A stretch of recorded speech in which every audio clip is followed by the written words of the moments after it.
Tomasz Bodoki founded Atlazo in 2011 as a platform for independent investigative journalism. With Atlazo, which means transparent in Hungarian, Bodoki planned to cover corruption, official misconduct, and other critical issues that were becoming more difficult to report on.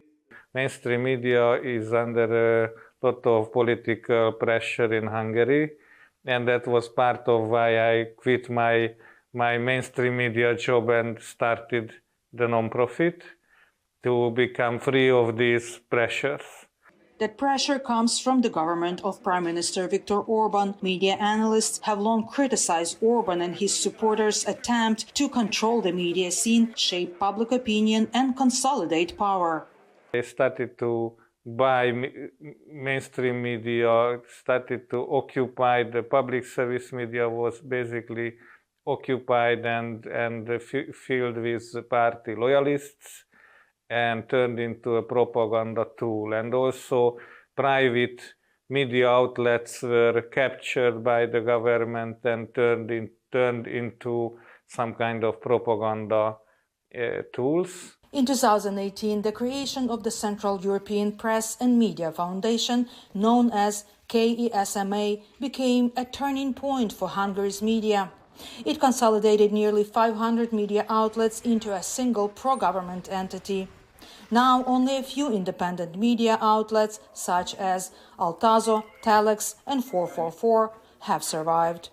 To keep running, they rely in part on funding from international donors. Gabor Polyak, a media law professor, says Hungary's leadership currently has two media strategies. One pushes a pro-government agenda, and it's funded by public media. The other part of the media system, the other media system in Hungary, is an independent one. There the journalists are carrying out the same work what the journalists in the Western world. They are making very good investigative articles. But that critical funding is now at risk from Hungary's Sovereignty Protection Office. The state body is tasked with investigating funding sources for media, individuals or civil society. Hungary says the law is needed to protect against what the government calls undue political interference.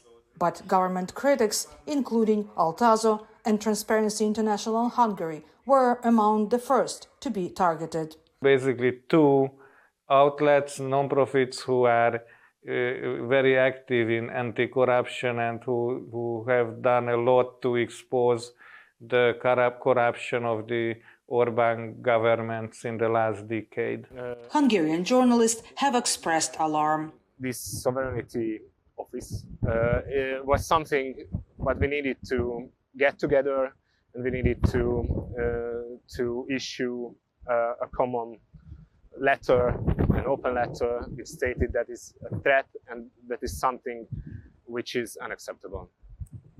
The European Commission took action too. In May, it sent a formal letter and opinion underscoring that the legislation does against EU law. Hungary, in its response, said the law is to limit foreign funding of political parties. But the Commission pushed back. In October, it referred the case to the EU Court of Justice. Miroslava Gungadze, VOA News, Budapest.